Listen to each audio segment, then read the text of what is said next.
3일 저녁 삼척의 한 화력발전소에서 폭발로 인한 화재가 발생했습니다. 해당 발전소는 이전에도 크고 작은 화재들이 발생했던 것으로 확인됐습니다. 도내 가구 10곳 중 3곳이 홀로 사는 1인 가구로 나타났습니다. 그동안 60대 이상 노인층에서 나타나던 고독사가 40, 50대까지 확산되고 있어 사회적 안전망 도입이 시급합니다. 국보 제101호로 지정된 원주 법천사지 지광국사 현묘탑이 고향인 원주로 약 110년 만에 돌아옵니다. 이번 지광국사탑 환수를 계기로 도내에서 반출된 다른 문화재들도 제자리를 찾아야 한다는 목소리가 높아지고 있습니다. 20세 이하 월드컵에서 눈부신 활약을 펼친 강원FC 소속 이광현, 이재인 선수가 강원도청을 찾았습니다. 선수들은 앞으로 소속팀 강원FC에서의 활약으로 도민들에게 보답할 것을 다짐했습니다.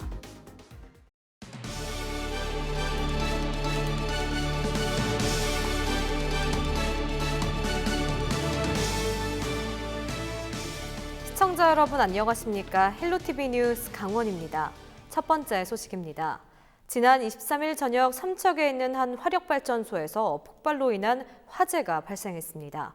이 사고로 현장에 있던 협력업체 직원이 화상을 입고 인근 병원에서 치료를 받고 있습니다. 해당 발전소에서는 이전에도 크고 작은 화재들이 발생했던 것으로 확인됐습니다. 보도에 신강현 기자입니다. 한국남부발전 삼척발전본부에서 분진 집진기가 폭발하면서 화재가 발생한 건 지난 23일 오후 7시 30분쯤. 펑하는 폭발음과 함께 검은색 연기가 피어올랐습니다. 불이 나자 삼척소방서 소속 장비 19대와 인력 42명, 삼척발전본부 자체 진화대 등이 투입돼 1시간 40분 만에 불길을 잡았습니다. 하지만 이번 사고로 현장에 있던 협력업체 직원 25살 이모 씨가 얼굴 등에 화상을 입어 인근 병원으로 옮겨져 치료를 받고 있습니다. 또 화재로 인한 피해 면적과 피해 규모는 아직 조사 중이라고만 밝혔습니다.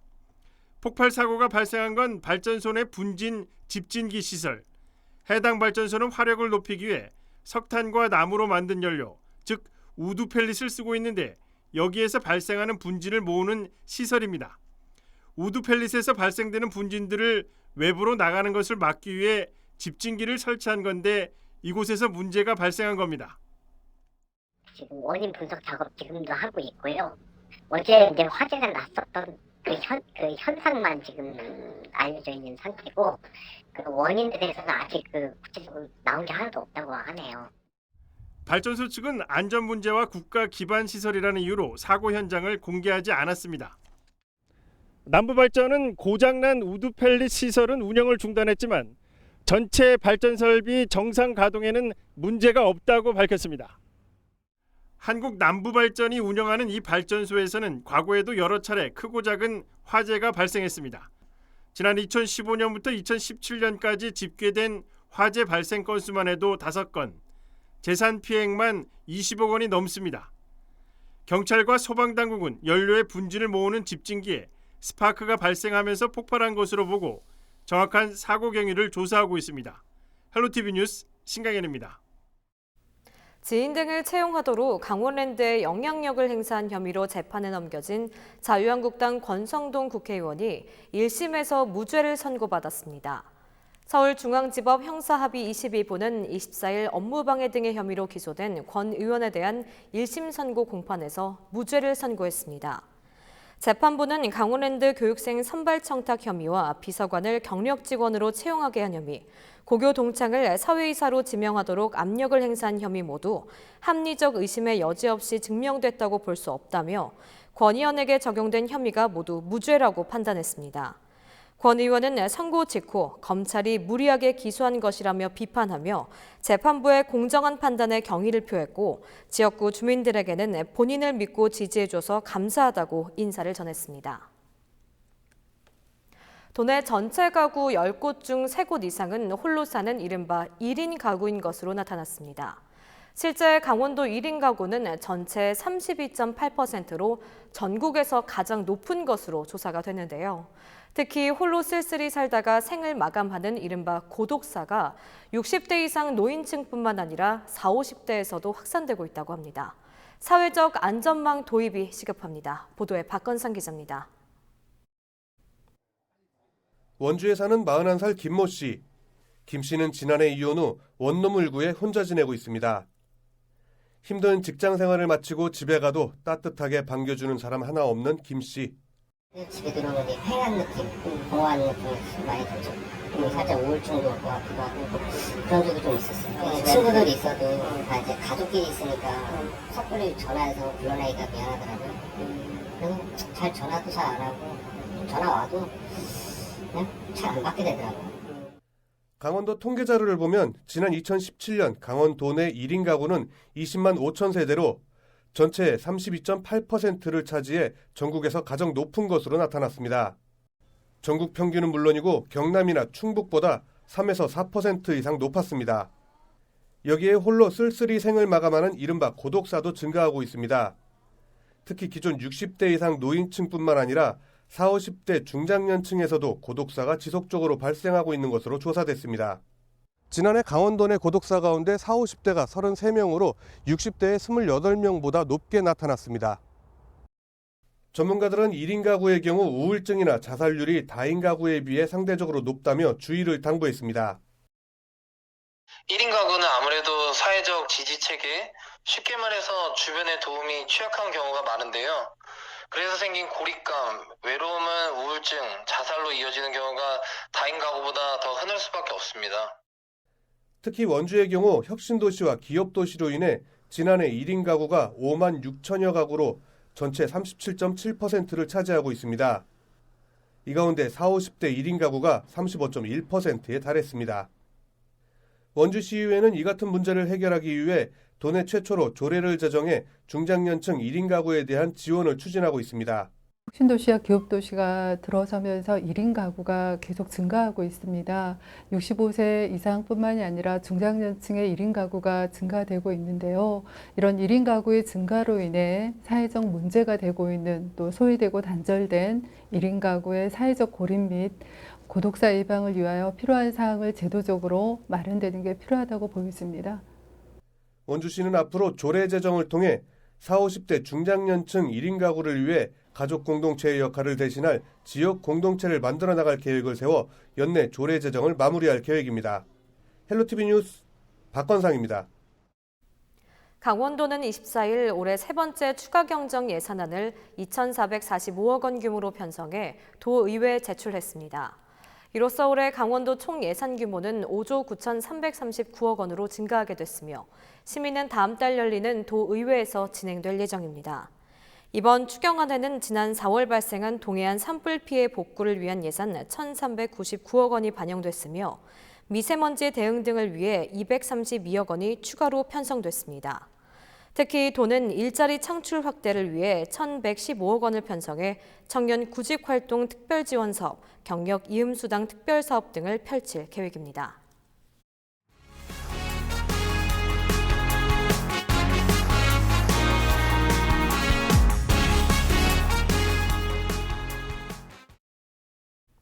국보 제101호로 지정된 원주 법천사지 지광국사 현묘탑이 고향인 원주로 돌아옵니다. 무려 약 110년 만에 귀향인데요. 이번 지광국사탑 환수를 계기로 도내에서 반출된 다른 문화재들도 제자리를 찾아야 한다는 목소리가 높아지고 있습니다. 김선아 기자가 취재했습니다. 원주 법천사지 지광국사 현묘탑은 고려 문종 때 왕사 국사를 지낸 해린 스님의 승탑입니다. 사각형 모양의 독특한 구조와 페르시아풍의 창문 등 이국적 장식으로 고려 승탑의 백미로 꼽힙니다. 이런 점 때문에 국보 제101호로 지정돼 있습니다. 일제강점기인 1911년 일본인에 의해 불법 반출됐다가 4년 뒤 국내로 돌아왔지만 원래 자리로 오지 못하고 서울과 대전 등 떠돌이 생활을 하고 있습니다. 한국전쟁 때는 포탄을 맞아 탑 전체가 크게 파손되기도 했습니다. 우리나라의 아픈 역사를 함께해 비운의 석탑이라고도 불리는 이 탑이 110여 년 만에 고향으로 돌아오게 됐습니다. 문화유청이 금년 말로 이제 보조 처리가 완료되는 탑을 향후 어떻게 관리할 것인가를 논의하는 과정에서 법천사지라는 그 원위치가 분명하고 홀로 자리를 지키고 있는 탑비와 함께 보존 관리하는 것이 당연하다는 문화재위원회 결정이 있었습니다. 문화재청은 보존 환경이 탑에 미치는 영향 등을 추가 검토해 최종 이전 지점을 결정할 예정입니다. 이곳이 바로 지광국사탑이 있었던 자리입니다. 이 탑은 올해 말까지 보존 처리를 완료하고 이르면 2021년에 고향으로 돌아올 것으로 보입니다. 지광국사탑이 귀향할 수 있었던 것은 원주시와 시민들의 노력이 컸습니다. 1985년 원주문화원을 중심으로 문화재 환수 움직임이 시작됐고 2016년부터는 범시민 대책위도 꾸려져 환수운동이 펼쳐졌습니다. 금년이 어떤 해입니까? 3.1운동 100주년이잖아요. 그죠? 임시정부 100주년이죠. 그러니까 일본에 의해서 예지로 반출됐던 그 문화재가 100주년을 맞아서 제자리로 왔다는 거. 그거는 그 역사적으로도 어마어마한 사건이 아닌가 저는 그렇게 생각합니다. 지광국사탑은 고향으로 돌아오지만 여전히 많은 강원도 문화재가 타향살이를 하고 있습니다. 국보 제151-3호인 조선왕조실록 오대산 사고본도 평창 월정사에 복제본만 있을 뿐 원본은 국립고궁박물관에 보관 중입니다. 원주 흥법사지 염거화상탑과 거돈사지 원공국사탑, 영전사지 보제존자탑 등도 고향으로 돌아오지 못하고 국립중앙박물관에 남아 있습니다.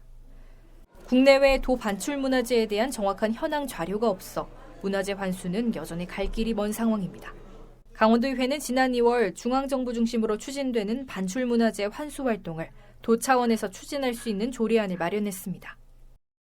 아직까지 그 강원도 내에 그 반출된 문화재에 대한 그 전수조사라던가 이런 게 없어서 자세한 게 없어요. 지금 다른 국으로 만들어서 이쪽의 분야를 더 이제 꼼꼼히 챙길 수 있도록 하려고 지금 그 시작 단계죠, 아직.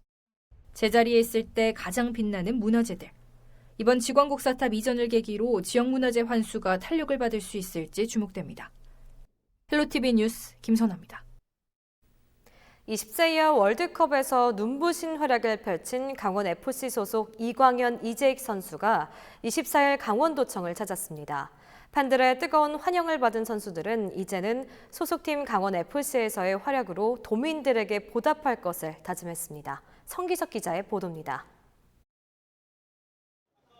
강원 전사를 태운 차량 문이 열리고 환영 폭죽과 함께 뜨거운 환호성이 울려 퍼집니다. 이광현, 이재익 선수가 모습을 드러내자 현장 열기는 더욱 달아오릅니다.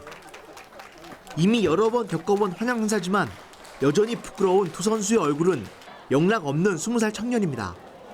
20세 이하 월드컵에서 눈부신 활약을 펼친 이광현, 이재익 선수가 24일 강원도청을 찾았습니다. 도민 프로축구단 강원FC 소속인 두 선수가 글자 그대로 금이 환영을 한 겁니다. 특히 이광현 선수는 프로축구 데뷔전을 치른 바로 다음 날 가진 강원도청 방문이기에 이날 기억을 더 쉽게 잊을 수 없게 됐습니다. 좀 긴장하고 들어가긴 했는데 그래도 감독님이 믿어주신 만큼 제가 보답은 못했지만 그래도 저는 많이 배웠다고 생각해요. 제가 실점을 많이 하는 상황에서도 포기하지 않으려고 끝까지 하려고 했던 거는 저한테 많이 배운 것 같고 또 월드컵을 통해 전 국민의 응원을 받은 선수들은 이제 소속팀 강원FC에서의 활약을 통해 도민들에게 보답할 것을 다짐했습니다. 축구 선수로서는 큰 행복이었고 이제는 더 강원FC에서 좋은 모습을 보여야 된다고 생각하고 있어요. 뭐 다 아시다시피 김민재 선수가 있잖아요. 김민재 선수만큼 될 수 있는 선수가 빨리 되고 싶어요.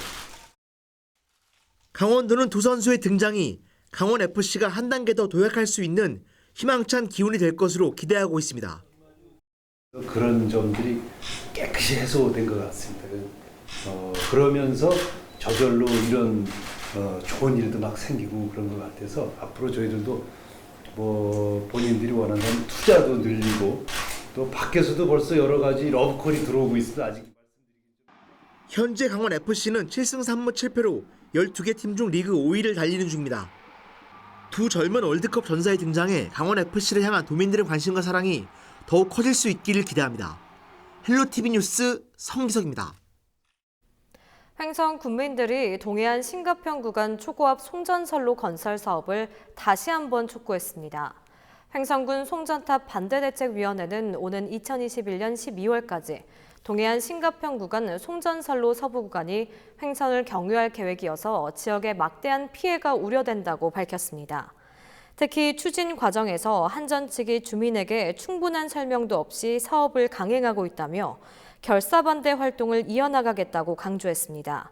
대책위는 수도권 지역 전력 공급을 위해 지난 2000년까지 횡성에 고압 송전탑 85기가 설치돼 자연을 훼손하고 있고 산사태와 주민 건강 등에 피해를 주고 있다고 주장했습니다.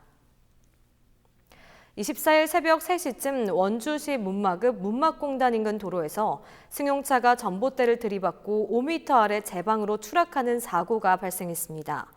이 사고로 30대 운전자가 현장에서 숨졌고 전봇대가 넘어져 한전이 긴급 복구 작업을 벌였습니다. 경찰은 현장 목격자 등을 상대로 정확한 사고 경위를 조사하고 있습니다.